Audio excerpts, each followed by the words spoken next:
किसी गांव में एक बार घोषणा हुई कि भगवान सभी को सेब प्रसाद में देने आ रहे हैं। गांव के सभी लोग बड़े उत्साहित थे और भगवान के दर्शन के लिए तैयार होकर लंबी कतार में खड़े हो गए। उनमें एक छोटी बच्ची भी थी जो पहली बार भगवान के दर्शन करने जा रही थी। वह बेहद खुश थी और भगवान से मिलने तथा उनका प्रसाद, एक बड़ा और सुंदर सेब पाने की कल्पना में मग्न थी। आखिरकार प्रतीक्षा का समय समाप्त हुआ। भगवान ने अपनी दिव्य उपस्थिति दी और सभी को बड़े प्रेम से प्रसाद में सेब देना आरंभ किया।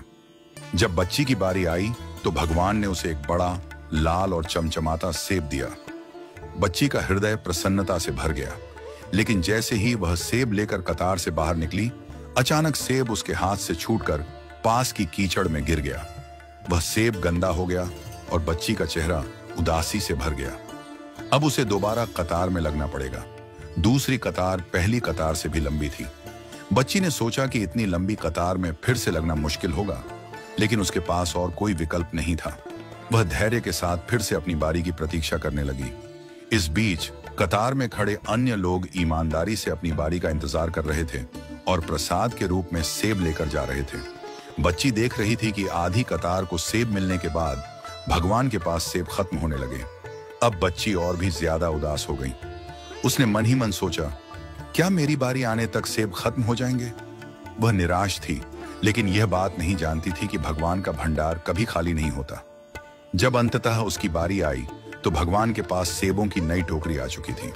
भगवान ने मुस्कुराते हुए उसे फिर से एक बड़ा, सुंदर और लाल सेब दिया। इस बार भगवान ने बच्ची से कहा, पुत्री, तुम्हारा पिछला सेब एक तरफ से सड़ा हुआ था। वह तुम्हारे लिए उपयुक्त नहीं था, इसलिए मैंने ही उसे तुम्हारे हाथ से गिरा दिया। मैंने ऐसा इसलिए किया ताकि तुम्हें एक नया और उत्तम सेब मिल सके। बच्ची ने भगवान को ध्यान से सुना। भगवान ने आगे कहा, तुम्हें दूसरी कतार में इसलिए लगना पड़ा क्योंकि नए सेब अभी पेड़ों पर थे। उन्हें यहां आने में थोड़ा समय लग रहा था। तुम्हारी प्रतीक्षा तुम्हारे लिए सर्वोत्तम प्रसाद लाने के लिए थी। भगवान की बातें सुनकर बच्ची का मन संतुष्ट हो गया। वह नए सेब को पाकर बहुत खुश हुई और भगवान का धन्यवाद कर वहां से चली गई। यह कथा हमें सिखाती है कि अगर हमारे किसी काम में विलंब हो रहा है तो उसे भगवान की इच्छा मानकर स्वीकार करें। जिस प्रकार माता पिता अपने बच्चों को सबसे उत्तम चीजें देने का प्रयास करते हैं, उसी प्रकार भगवान भी अपने भक्तों को वही देते हैं जो उनके लिए सर्वोत्तम होता है। भगवान के भंडार कभी रिक्त नहीं होते। ईमानदारी और धैर्य के साथ अपनी बारी की प्रतीक्षा करें।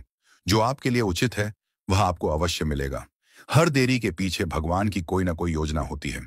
इसलिए जीवन में जो भी हो उसे विश्वास और धैर्य के साथ स्वीकार करें, क्योंकि अंततः भगवान आपके लिए वही लाएंगे जो आपके लिए सबसे अच्छा है।